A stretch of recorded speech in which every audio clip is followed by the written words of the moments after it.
Bom, meu grupo ficou responsável por falar sobre hepatite. O que é hepatite? Hepatite é uma inflamação devido a um vírus no fígado ou parasitas, né? Que ela pode ser consequência também de uso excessivo de medicamentos, de bebida alcoólica ou de uma alteração autoimune. Os sintomas vai ser apresentado durante alguns dias, né? Quando você teve contato com esse vírus, né, ou parasita, e também ele vai dar alguns sintomas como a cor amarelada da pele, nessa parte branca dos olhos, dor de cabeça, mal-estar, e entre outros, né, que as minhas colegas vão entrar mais a fundo no assunto. Quando você tiver algum desses sintomas, você deve entrar em contato com um infectologista, ou um clínico geral, ou um hepatologista, para entrar num tratamento adequado. Então, existe também a hepatite tipo A, tipo B, tipo C, a esteato de hepatite e também a medicamentosa. Irei falar um pouco sobre hepatite alimentar. É importante que durante a hepatite a alimentação ela seja balanceada, devendo ser consumido alimentos em pequenas porções várias vezes ao dia, evitando assim a perda de peso devido à falta de apetite. Os alimentos que devem ser evitados na hepatite são principalmente os alimentos ricos em gorduras, pois na hepatite ocorre a diminuição na produção de sais biliares, que são substâncias responsáveis por ajudar a dirigir as gorduras. Desta forma, o consumo de comida muito gordurosa pode trazer e causar dor abdominal e diarreia. Alguns alimentos que devem ser evitados são carne vermelhas, fritura, bebida alcoólica e, suco industrializados. E alguns alimentos recomendados são ameixa, uva, mel e tomate.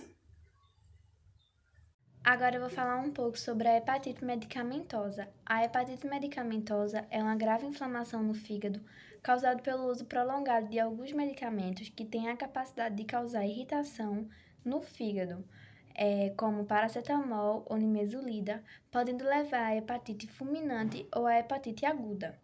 Vale ressaltar que essa doença não é transmissível, pois ela é causada pelo uso de substâncias que levam ao mau funcionamento do fígado. Os sintomas da hepatite medicamentosa são febre baixa, peles e olhos amarelados, náuseas, vômitos, dor do lado direito do abdômen e entre outros. No caso do diagnóstico da hepatite medicamentosa, o médico sugere um hepatograma, que é um grupo de exames sanguíneos que servem para ver o funcionamento do fígado, sendo eles o TGO, o TGP, o GGT, albumina, bilirrubina e entre outros. Alguns medicamentos que podem levar à hepatite medicamentosa são paracetamol, amoxicilina, nimesulida. Lembrando que não são todos os pacientes que vão desenvolver hepatite medicamentosa com esses medicamentos, só aqueles que possuem uma sensibilidade maior no fígado e aqueles que usam em muita quantidade e em uso prolongado. No caso da prevenção dessa doença, sugere-se que só ingira medicamentos prescritos pelo médico e não exceda o uso da dose que foi sugerida. No caso do tratamento da hepatite medicamentosa, faz-se a suspensão ou a diminuição do medicamento. Quando só isso não resolve o problema, aplica-se o uso de corticoides, geralmente por um período de 2 meses.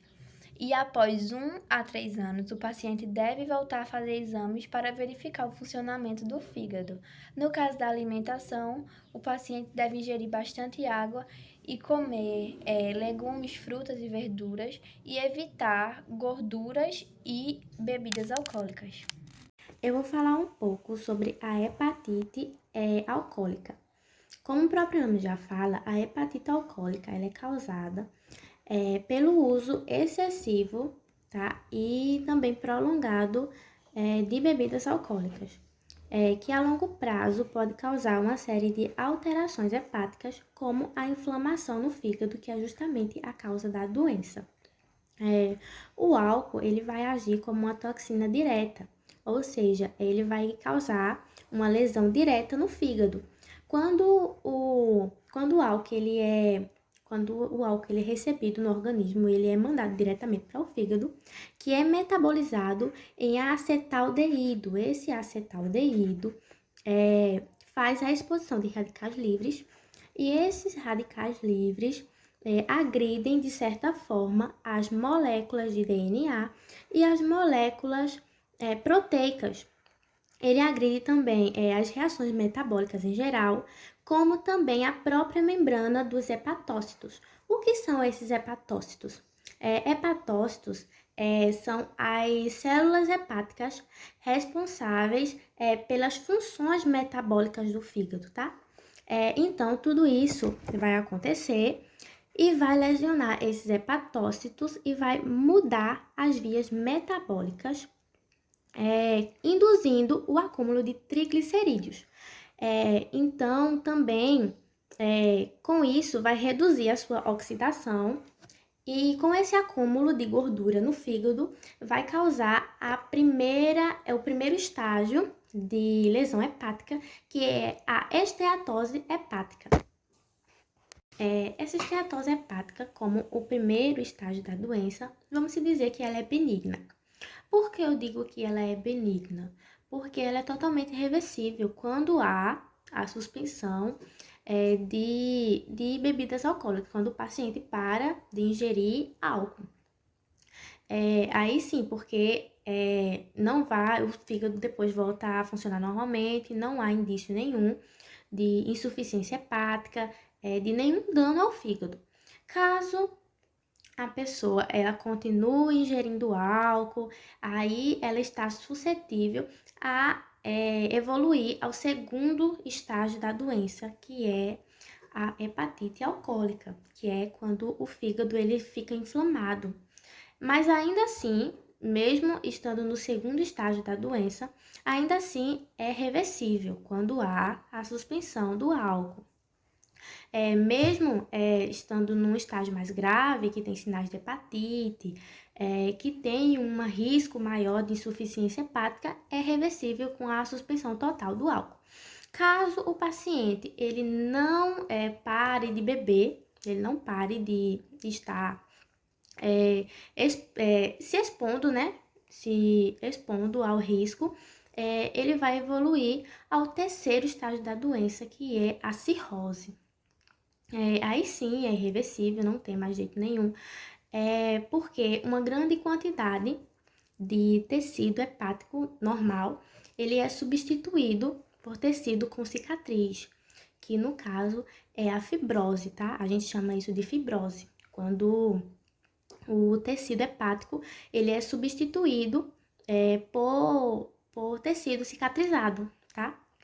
O fígado ele se torna incapaz de fazer qualquer função, de realizar qualquer função, pois a parede, a estrutura interna do fígado, ela está totalmente danificada, tá? Quando a gente fala em hepatite alcoólica, insuficiência hepática por conta do álcool, a gente imagina logo o quê? Um senhor de idade que já tem um longo histórico com bebidas durante toda a sua vida, mas não, na verdade, não necessariamente você tem que ser um alcoólatra para ter a doença, tá? Outros fatores podem desencadear a doença, como o sexo, ou seja, a mulher ela é mais suscetível a ter, é mais vulnerável a ter lesão hepática, tá? Justamente porque ela não consegue, o organismo não consegue absorver nem metade do álcool que um homem pode absorver. Ou seja, para ter lesão hepática, o homem ele precisa ingerir de 60 a 80 gramas de álcool por dia durante 10 anos. Já a mulher, ela só pode ingerir metade dessa quantidade, tá? Caso contrário, se a mulher ingerir mais de 30 ou 40 gramas por dia durante 10 anos, ela pode sim ter uma lesão hepática muito grave. A genética também é um dos fatores, tá? Ou seja, a doença hepática alcoólica, frequentemente, ela é hereditária. Ou seja, os familiares podem ter o mesmo gene, que se tornam menos capazes de processar o álcool em seu organismo. A obesidade também é um dos fatores. Pessoas obesas, elas são mais vulneráveis a ter lesão hepática. E o acúmulo de ferro e a hepatite C. Se o ferro se acumulou no fígado, ou se a pessoa tem hepatite C por mais de 6 meses seguidos, há risco de câncer hepático, tá? Então, vou falar um pouquinho para vocês sobre a esteatose hepática, que é a popular gordura no fígado. A esteatose hepática ela ocorre quando as células do fígado são infiltradas por células de gordura. Um dos fatores causadores que pode causar a esteatose hepática são diabetes, obesidade, consumo excessivo de álcool, colesterol alto também. Ela se divide em 4 subtipos. O subtipo 1 é o mais simples, que é a esteatose hepática simples, que ela é inofensiva e não tem nenhum efeito. Já o tipo 2, que é a esteatose não alcoólica, tem inflamação, tem excesso de gordura, mas não é um caso tão grave. Já o caso 3, ele tem um excesso de inflamação, tem a dor e também tem a alteração dos vasos ao redor do fígado, não só da sua funcionalidade. Já o caso 4, que é o caso mais grave, que é a cirrose hepática, é causada tem uma relação direta também com o álcool e causa alteração, pelo longo tempo de inflamação, causa alteração não só na funcionalidade, mas também causa alteração na estrutura do fígado, no tamanho e no formato. Bom, eu vou comentar um pouquinho sobre o diagnóstico da hepatite. Para diagnosticar corretamente a hepatite, é feito um mapeamento, onde a gente pode identificar os sintomas do paciente e também identificar os fatores de risco que podem ter sido responsáveis pelo desencadeamento da doença. A partir disso, é possível definir os exames a serem realizados, visando o tipo, causa e tratamento adequado para esse problema. Alguns exames podem auxiliar no diagnóstico da hepatite, tipo exames de sangue, que são úteis para identificar o tipo do vírus causador da hepatite. A sorologia, que pode detectar e diferenciar as hepatites A, B, C, D ou E. Além da sorologia, exames que determinam o funcionamento do fígado, tais como a transaminase, ALT e AST, são muito indicados. Além dos exames laboratoriais, exames de imagem, como a ultrassonografia, a tomografia computadorizada e a ressonância magnética, colaboram de forma significativa para o diagnóstico preciso das diversas formas de hepatite. A avaliação complementar com exames laboratoriais e de imagem é ajudar a avaliar o grau de comprometimento hepático e a evolução para as complicações, como a cirrose, que a gente também tem a cirrose hepática.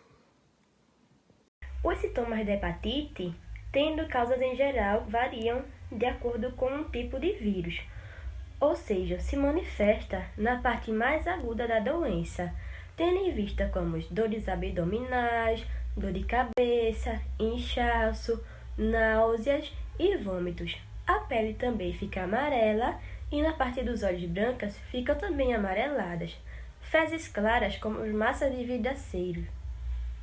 A urina também fica escura, com uma cor de Coca-Cola. Também perda de peso sem causa aparente. Bom, eu vou falar um pouco sobre o tratamento da hepatite. O tratamento pode ser feito apenas com repouso, boa alimentação e suspensão do consumo de bebidas alcoólicas por pelo menos 6 meses, para evitar mais danos ao fígado e assim acelerar o processo de recuperação. Em alguns casos, poderá ser prescrito o uso de medicamentos como interferon, lamivudina, adefovir, dipivoxila e entecavir. Estes são antivirais e conseguem ajudar o corpo a combater o vírus e tratar os sintomas dessa condição, como, por exemplo, a dor abdominal. Os medicamentos podem provocar efeitos colaterais, como irritabilidade, dor de cabeça, insônia e febre. E, por isso, muitos pacientes acabam abandonando o tratamento, comprometendo assim, sem o conhecimento do médico, comprometendo o tratamento e não conseguem concluir por conta desses efeitos colaterais. Apesar desses sintomas serem desagradáveis, são mais frequentes no início do tratamento. Tendem a diminuir com o uso de analgésicos, antidepressivos ou anti-inflamatórios. Durante todo o tratamento, deve-se ter o cuidado de consumir alimentos de fácil digestão, sendo recomendado seguir uma dieta para tratar a hepatite. O tempo do tratamento pode variar entre 6 a 11 meses, dependendo do tipo da doença e da resposta imunológica do paciente. No caso da hepatite medicamentosa, o paciente pode não receber nenhum medicamento para permitir que o fígado se regenere naturalmente. Além disso, pode ser recomendado a suspensão de outros medicamentos que a pessoa esteja fazendo uso, mesmo que não seja essa a causa da hepatite, pois durante a doença o fígado não é capaz de metabolizar corretamente os medicamentos, havendo maior produção de toxina e prejudicando ainda mais o organismo.